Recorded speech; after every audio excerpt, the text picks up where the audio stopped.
You are watching Liquid Lunch on NEWSMAX TV. I'm Frank Moreno as we break down the political issues of the day with two people that know exactly where the rubber meets the road. On the right, we have a distinguished, longtime conservative leader, a real warrior for things like property rights, among other things, Martha Boneta. And on the left, a Democratic activist from the bluest county in the bluest city in the bluest state in America, Josh Kravitz. He's a district leader here. And I'm eager to get both of your take on impeachment. Josh, let me begin with you. I mean, it looks like there's next to no chance that the Senate will actually convict President Trump and remove him from office.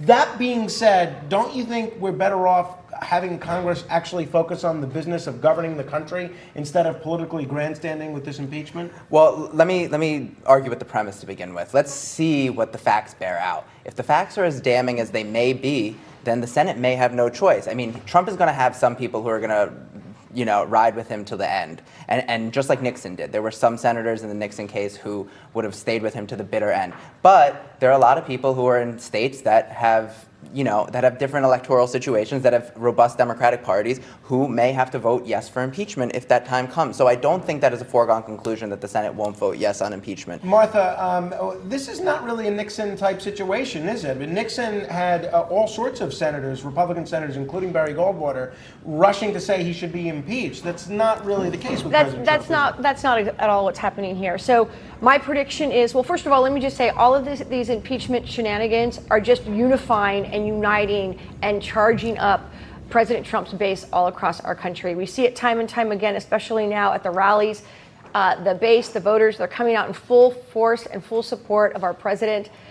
They don't want our president to be impeached, and we need to be focusing on important things like running our nation's government. Is it infrastructure? And also, like, for example, USMCA. Even the Democrats agree we need USMCA. Don't you think the country would be better served having Speaker Pelosi take an up or down vote on USMCA instead of having secret impeachment hearings? Yes. I want to go back to something else. First off, Barry Goldwater. I'll take that as a yes. No, I will go back to this as well. I will go back to this as well. But what I want to say as well is this is very similar to the Nixon case, because Nixon, Barry Goldwater was not going to Nixon until the tapes came out. There was, like it is now, there was 50% wanted impeachment, 50% didn't. Then the tapes came out, and then Barry Goldwater said, look, you don't have the votes in the Senate any longer. So let's see what the facts say. Let's see what the transcript really does say. Look, and then maybe we'll know if there'll be impeachment or not. Nixon, if you want to talk about USMCA, I can as well. Yeah, well, just say yes or no. Would Pelosi be better off having a vote on the USMCA instead of going on with these secret impeachment hearings? Well, they're not secret. The transcripts have been being released. No, but I have to just stop you at every point. A couple of transcripts have been and they're going to be released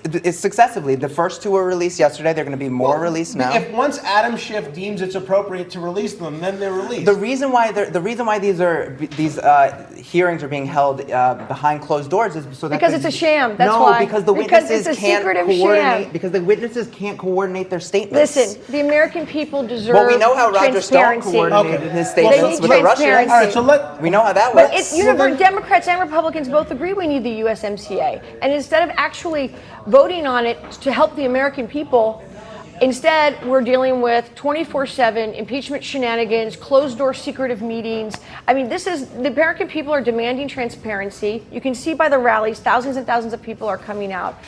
What this is going to do is solidify the base, get our voters out, and I can't wait to have 4 more years Speaking of Nixon and Roger Stone, give me 10 seconds. Give me your prediction for how you think the Roger Stone trial turns out. Josh? I think it's going to be really interesting. He's going to be discrediting all of his former best friends like Jerome Corsi, and it's going to be a food fight between old friends. But what I do think, from my perspective, is a lot of what was redacted in the Mueller report was 6E stuff, which is grand jury material related to the Roger Stone case. So from my perspective, I'm really interested to see how Roger Stone coordinated himself with WikiLeaks, how WikiLeaks coordinated himself with He's not even charged with that. That's right.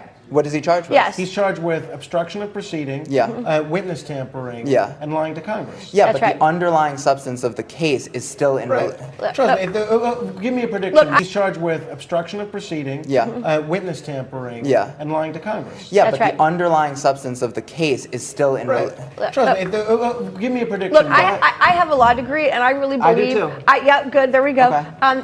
But You're going to bill us by the hour for this. No, I'm just not going to... But my point is that... I'm sure you'll agree with this, that, you know, we're not jury, judge, and I mean, in other words, we have to have the case, the hearing happen. We have to hear the evidence. We have to have it all laid out before the American people. And up until now, it's been, you know, this mystery game, right? As Roger Stone sits there, he's an innocent man. He has his rights, and he deserves his rights. You could tell how innocent he was in that pre-dawn raid at his home, where he was taken down like the El Chapo of American politics. Right. All right, we're going to have to leave it there. Something tells me we will be revisiting the Stone trial with these two and with others in the coming weeks as the trial unfolds. Stay tuned. We'll be right back here on Liquid Lunch on Newsmax TV.